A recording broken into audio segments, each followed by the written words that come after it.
Puji Tuhan, hari ini kita merayakan Paskah. Saya percaya ada pesan-pesan dari Tuhan yang luar biasa untuk kita.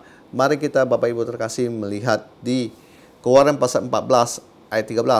Dikatakan gini, tetapi berkatalah Musa kepada bangsa itu, janganlah takut, berdiri tetap dan lihatlah keselamatan dari Tuhan yang akan diberikannya hari ini kepadamu. Sebab orang Mesir yang kamu lihat hari ini tidak akan kamu lihat lagi untuk selama-lamanya. Di sini dikatakan keselamatan dari Tuhan. Nah, keselamatan ini saya percaya nama Yesus yang artinya Yesua juga artinya keselamatan. Israel telah disiksa 430 tahun oleh bangsa Mesir. Tuhan dapat melakukan segala sesuatu untuk membebaskan bangsa Mesir yang dulu, dan Tuhan yang sama juga sanggup melakukan itu dalam kehidupan kita. Saya percaya apapun kondisi Anda tersiksa, tertekan dan sebagainya, Tuhan mampu, sanggup melakukannya. Keluaran pasal 14 ayat 14 berkata begini, Tuhan akan berperang untuk kamu dan kamu akan diam saja. Bapak Ibu terkasih, biarlah Tuhan bekerja secara supernatural dalam kehidupan orang-orang pilihannya. Nah, kita mengerjakan bagian kita, Tuhan biarlah dia mengerjakan bagiannya untuk menolong kita. Keluaran pasal 14 ayat 15 berkata begini, berfirmanlah Tuhan kepada Musa, mengapa engkau berseru-seru demikian kepadaku? Katakan pada orang Israel supaya mereka berangkat. Ini sebuah statement yang lucu, tapi ini benar. Dan Tuhan mau kita bukan hanya saja duduk diam. Tapi kalau kita percaya sama Tuhan, kita harus melakukan sesuatu. Kita harus sambil melangkah. Apa yang kita percaya tentang Tuhan, di diri kita juga mempercayainya, melihatnya dengan iman, dengan kita terus melangkah, bukan saja duduk diam dan tidak bergerak. Keluaran pasal 14 ayat 18 dikatakan gini, maka orang Mesir akan mengetahui bahwa akulah Tuhan apabila aku memperlihatkan kemuliaanku terhadap Firaun, keretanya, dan orangnya yang berkuda. Nah, kadang kalau kita berpikir, bagaimana kok Allah bisa dipermuliakan lewat Firaun yang terkesan Firaun itu orang jahat, orang nggak benar, dan sebagainya. Pada akhirnya Bapak Ibu terkasih memang mengetahui bahwa cerita itu sampai ada tulah dan sebagainya. Tuhan memang memakai Firaun untuk menyatakan kuasanya kepada bangsa Israel, supaya bangsa Israel boleh melihat Tuhan ini berkuasa. Dan Firaun ini dipakai untuk menyatakan kemuliaan Tuhan dan kuasa Tuhan yang hebat, dahsyat, dan demonstrasinya. Sehingga saya melihat Firaun ini ada dalam skenario-nya Tuhan. Dan pada akhirnya Bapak Ibu terkasih bisa tahu bahwa Firaun ditenggelamkan di Laut Merah bersama dengan semua pasukan berkudanya. Nah, kemudian dikatakan gini, Keluaran pasal 14 ayat 21. Lalu Musa mengulurkan tangannya ke atas laut, dan semalam-malam itu Tuhan menguakkan air laut itu dengan perantara angin timur yang keras, membuat laut itu menjadi tanah kering, maka tebalalah air itu. Nah, dikatakan gini, demikianlah orang Israel berjalan dari tengah-tengah laut di tempat kering, sedangkan di kiri dan di kanan mereka air itu sebagai tembok bagi mereka. Saya membayangkan peristiwa ini peristiwa yang luar biasa. Tuhan dapat memisahkan kita sepenuhnya dari masa lalu. Nah, memang Bapak Ibu terkasih melihat orang Mesir ini, yaitu masa lalu, mencoba ikut menyeberang. Tetapi pada akhirnya memang Tuhan tidak menyisakan sedikit pun dari mereka ikut. Nah, di Keluaran pasal 14 ayat 23 dikatakan orang Mesir mengejar dan menyusul mereka. Segala kuda Firaun, keretanya, dan orangnya yang berkuda sampai ke tengah-tengah laut.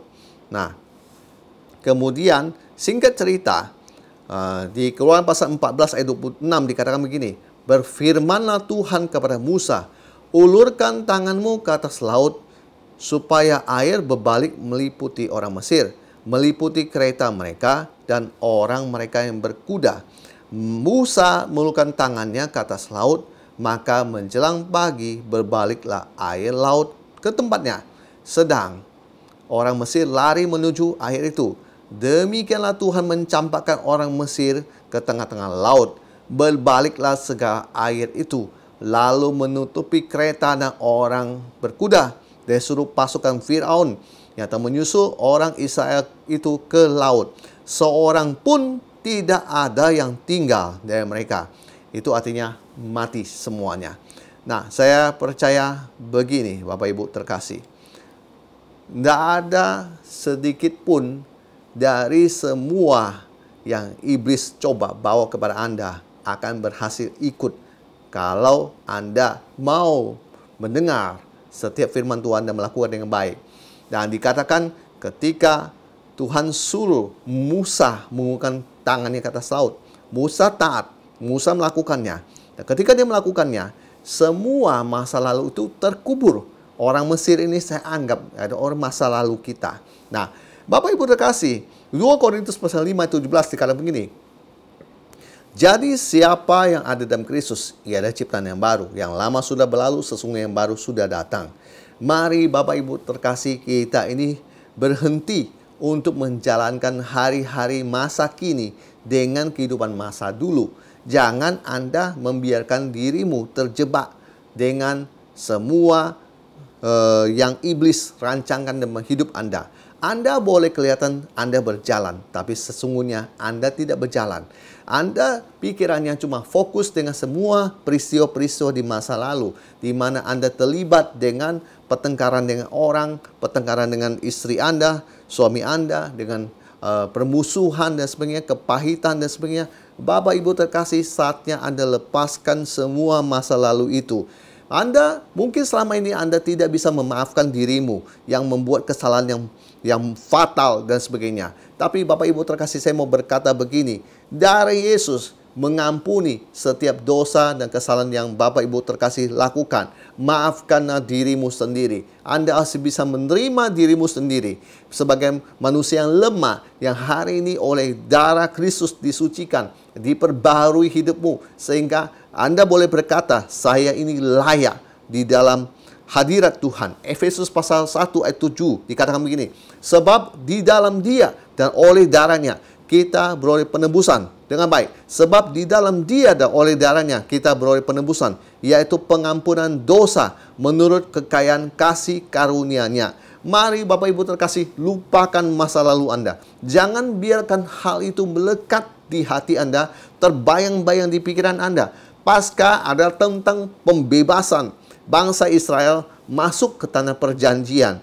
Dan kalau kita orang Kristen mengingat Paskah adalah peristiwa Tuhan Yesus mengorbankan, memberikan dirinya dikorbankan di kayu salib, bangkit pada hari yang ketiga, membuktikan Dia menang di atas alam maut dan kuasa-kuasa setan di bawah sana, di neraka. Dan Tuhan itu tidak pernah mati.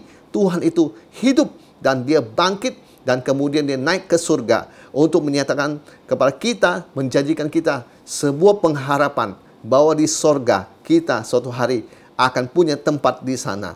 Saya percaya bahwa Tuhan yang di masa lalu, yaitu Tuhan Allah, merencanakan bangsa Israel untuk masuk ke tanah perjanjian. Mereka dijanjikan sebuah masa depan yang penuh pengharapan. Yeremia pasal 29 ayat 11 berkata begini, sebab aku ini mengetahui rancangan-rancangan yang ada, apa yang ada padaku mengenai kamu. Demikian firman Tuhan, yaitu rancangan damai sejahtera dan bukan rancangan kecelakaan, untuk memberikan kepadamu hari depan yang penuh pengharapan. Saya percaya inilah rancangan Tuhan buat Bapak Ibu terkasih di hari Paskah ini.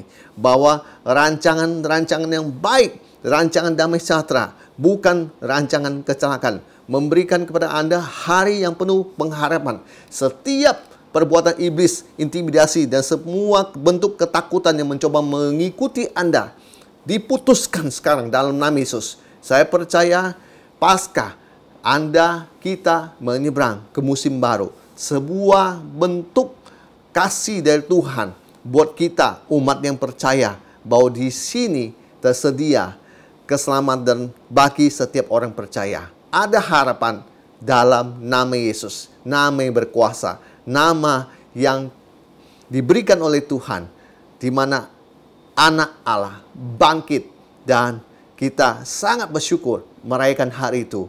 Selamat Paskah, Bapak Ibu terkasih. Tuhan kita hidup dalam diri kita. Tuhan Yesus memberkati kita semua. Amin.